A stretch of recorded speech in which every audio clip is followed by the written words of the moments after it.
hebat, pada hari Senin yang lalu, Bu Dwi dan Bu Uswa sudah menjelaskan tentang berbagai pekerjaan dalam pengolahan teh. Betul bukan Pak Wawan? Betul Bu Munisa. Anak-anak masih ingat tidak siapa yang terlibat dalam pengolahan teh? Kalau Bu Ratri dan Bu Nisa masih ingat tidak? Ingat dong, pekerjaan yang terlibat dalam pengolahan teh antara lain. Apa saja anak-anak mungkin masih ingat bisa membantu Bu Ratri? Ya, betul. Ada penanam teh, pemetik teh, penggiling daun teh, serta pengemas teh. Wah, anak-anak hebat ya. Wah, Bu Ratri, ternyata banyak sekali ya jenis-jenis pekerjaan dalam satu kegiatan ya Bu Ratri. Betul, Bu. Wah, kalau begitu sekarang sambil mendengarkan radio kesayangan kita sepertinya akan lebih nikmat ya kalau sambil minum teh ditemani roti atau cemilan. Betul sekali Bu. Di masa pandemi COVID-19 ini, alangkah lebih baiknya kita tetap di rumah saja sambil mendengar. Ingat, Pak Jokowi atau Pak Joko Widodo kan presiden kita ya, yang merupakan pemimpin bangsa Indonesia. Ayo, Sobat Gen Gemilang kelas 4 yang ada di Santero Kabupaten Magelang. Siapa yang mengidolakan Pak Jokowi? Tunjuk tangan. Wah, banyak sekali ternyata. Kalau Bu Munisa? Wah, kalau saya sangat mengidolakan sekali beliau loh Bu. Karena beliau itu rendah hati, tulus, sederhana, tidak pendendam, pekerja keras, komunikatif, berbineka, dan jujur. Nah, kalau Pak Wawan, kira-kira idolanya siapa ya Pak? Kalau saya, Bu Munisa, idolanya yaitu Bapak Gubernur kita. Bapak siapa? Bapak Ganjar Pranowo. Betul sekali Bu, karena beliau ini merakyat, jujur, tegas, dan berani. Kalau Bu Ratri, idolanya siapa? Kalau tadi kan Bu Munisa idolanya Pak Presiden. Kalau Pak Wawan idolanya Pak Gubernur. Nah kalau saya Pak Bupati dong. Masa nggak ada yang mengidolakan Pak Bupati? Anak-anak tahu tidak siapa nama Bapak Bupati kita? Ya, tepat. Nama Bapak Bupati kita adalah Bapak Zainal Arifin, SIP. Bapak Bupati kita berasal dari Pakis. Beliau adalah orang yang sangat merakyat, tulus, rendah hati, bekerja keras, dan juga jujur.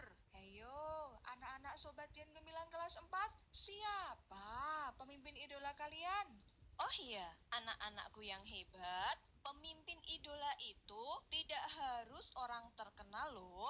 Bisa ayahnya, ibunya, kakaknya, teman, atau saudara kalian yang lainnya. Iya kan Pak Wawan? Betul sekali Bu. Yang penting mereka mempunyai sifat jujur. Oh, berarti utamanya adalah seorang yang memiliki sikap jujur ya, yang sesuai dengan pengamalan Pancasila, utamanya sila yang pertama. Ayo, Sobat Gen Gemilang kelas 4 yang sangat Bu Ratri banggakan. Masih ingat tidak? Apa toh bunyi sila pertama Pancasila itu? Bunyinya Bu Ratri, ketuhanan yang Maha Esa. Sila pertama ini mengajarkan bahwa pemeluk agama harus taat dengan aturan agamanya. Setiap agama pasti mengajarkan pemeluknya untuk berbuat jujur. Sikap tidak jujur itu akan membawa dampak bagi diri kita dan orang lain loh. Oh ya, berarti orang yang harus jujur ya Bu, termasuk orang-orang yang bekerja.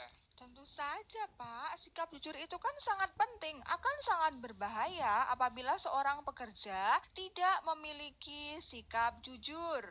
Apa saja sih Bu Munisa ciri-ciri orang jujur? Oh iya, ciri-ciri orang jujur itu yang pertama, mau mengakui kekurangan diri sendiri, tidak takut diolok-olok, perkataan harus sesuai dengan perbuatan, dan harus penyayang, pantang menyerah. Betul bukan Pak Wawan?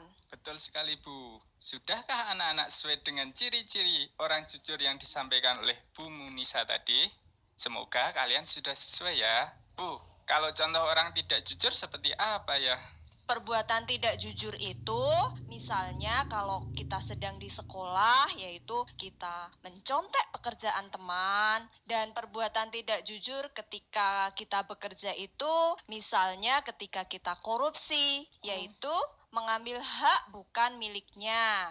Wah, hayo Sobat Gen Gemilang kelas 4, adakah yang masih suka mencontek ketika ulangan? Berarti itu perbuatan yang tidak jujur. Kalau itu tidak jujur berarti ditinggalkan ya, karena termasuk perbuatan yang tercela. Tadi Bu Munisa bilang, kita juga tidak boleh korupsi atau mengambil yang bukan hak kita. Begitukah Bu? Betul sekali Bu Ratri. Selain merugikan orang lain, perusahaan, bangsa, atau negara, kita juga berdosa loh. Di akhirat, kelak kita akan mendapat balasan dari Tuhan sesuai perbuatan yang kita lakukan.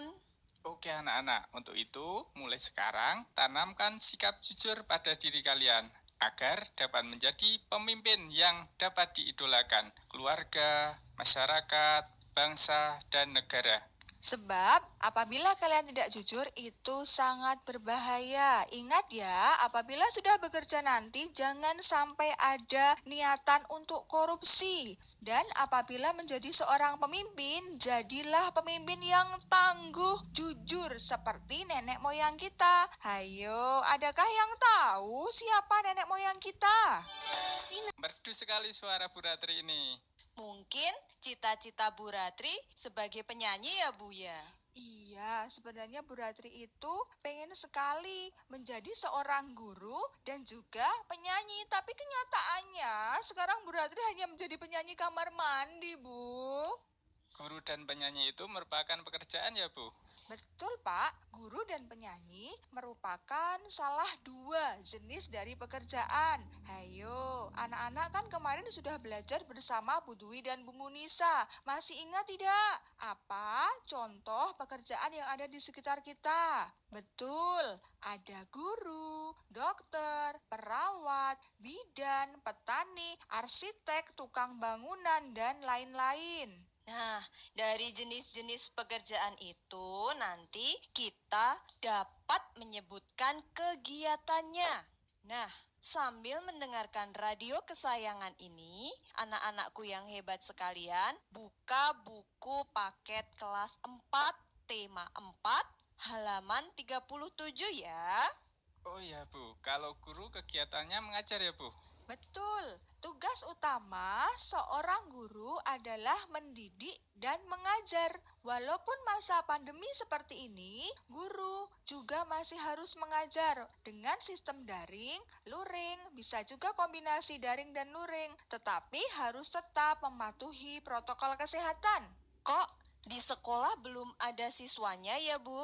Iya, di sekolah belum ada siswanya. Iya. Karena saat ini kan di Kabupaten Magelang COVID-19 itu masih, maaf, dikatakan merajalela ya. Bahkan info yang terakhir itu ada 149 pasien yang positif COVID-19 di Kabupaten Magelang. Oleh karena itu, anak-anak kalian harus tetap menjaga kesehatan, tingkatkan imunitas tubuh dengan memakan makanan yang bergizi seimbang. Bisa juga ya Bu dengan lauk ikan yang ditangkap oleh para nelayan dan daging ayam, sapi, atau kambing yang dihasilkan oleh para peternak. Selain asupan gizi, agar terhindar dari virus ini adalah dengan menjaga jarak dan tetap di rumah saja. Agar rumah nyaman tentu dirancang oleh ahlinya, yaitu arsitek, yang kegiatannya merancang sebuah bangunan. Arsitek yang dibantu oleh tukang bangunan kegiatannya membuat rumah, serta tukang kayu yang kegiatannya membuat pintu, jendela, atau mebel untuk melengkapi perabot rumah kita. Nah, jika kalian memang harus keluar dari rumah, menertibkan masyarakat agar patuh terhadap protokol kesehatan dan keselamatan dalam berkendara di jalan. Terima kasih Pak Polisi. Jika Pak Polisi menjaga ketertiban lingkungan, sedangkan yang menjaga keamanan negara dan keutuhan NKRI yang tercinta ini adalah tentara. Tentu masih banyak pekerjaan-pekerjaan yang berada di sekitar kita, seperti wartawan, pemadam kebakaran, fotografer, penyanyi, pelukis, dan masih banyak lagi. Sinau bareng di Radio Gemilang. Ngomong-ngomong soal pelukis, saya jadi ingat pelukis itu kan yang pekerjaannya membuat lukisan ya Pak Wawan ya? Betul, Bu. Oh, lukisan itu kan termasuk karya seni rupa. Nah, anak-anak ingat tidak bahwa seni rupa itu dibagi menjadi dua, yaitu seni rupa 2 dimensi dan seni rupa 3 dimensi. Apa itu seni rupa 2 dimensi dan seni rupa 3 dimensi? Anak-anakku yang hebat, ada yang tahu? Karya seni rupa 2 dimensi adalah karya seni rupa yang hanya memiliki 2 sisi, yaitu sisi lebar dan panjang. Sedangkan karya seni rupa 3 dimensi adalah karya seni yang mempunyai panjang, lebar, tinggi, serta menempati ruang. Dengan kata lain, karya seni 3 dimensi adalah karya seni yang mempunyai volume dan menempati sebuah ruangan. Unsur seni karya rupa 3 dimensi ada titik, garis, bidang, warna, dan bentuk. Sedangkan teknik karya rupa 3 dimensi ada teknik mozaik, teknik aplikasi, teknik pahat, teknik merakit, teknik tuang atau cor. Pembagian karya seni rupa 3 dimensi meliputi apa saja ya? Seni rupa murni dan seni rupa terapan. Seni rupa murni merupakan karya seni yang tercipta bebas dengan fungsi lebih mengutamakan keindahan daripada fungsi sebagai kepuasan pandangan mata saja dan bisa sering digunakan sebagai pajangan. Contohnya apa ya, Bu? Ada lukisan, patung, grafis, mozaik, ukiran, relief, kaligrafi, seni fotografi, seni kerajinan keramik. Sedangkan seni rupa terapan merupakan karya seni yang tidak hanya sebagai pajangan rumah saja, tapi fungsinya membantu kehidupan manusia. Seni rupa terapan mengutamakan kegunaan dibandingkan keindahannya. Seni rupa terapan contohnya ada pakaian, perabotan rumah tangga, arsitektur bangunan, poster, alat transportasi, senjata tradisional, barang elektronik, dan masih banyak lainnya. Nah, anak-anak, beberapa materi telah kami bertiga sampaikan. Sampailah kita pada simpulan materi pada pembelajaran pagi hari ini. Coba Bu Munisa, bisakah kita simpulkan materi apa saja yang telah anak-anak peroleh pada pagi hari ini? Sinau bareng di Radio Gemilang. Oke Bu Ratri, materi yang pertama itu tadi kita sudah belajar. Yang pertama, sikap jujur adalah sikap yang baik dan benar. Baik dalam perkataan maupun perbuatan. 2. Sikap jujur sesuai dengan pengamalan sila pertama Pancasila yang berbunyi ketuhanan yang Maha Esa.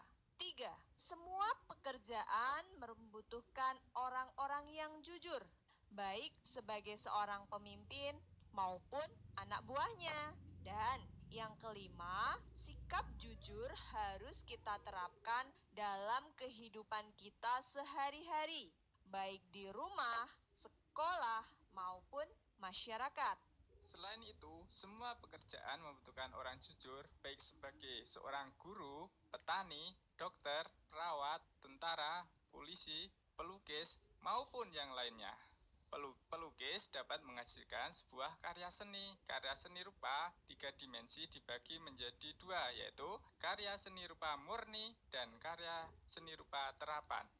Baiklah anak-anak, demikian simpulan pembelajaran kita pada pagi hari ini.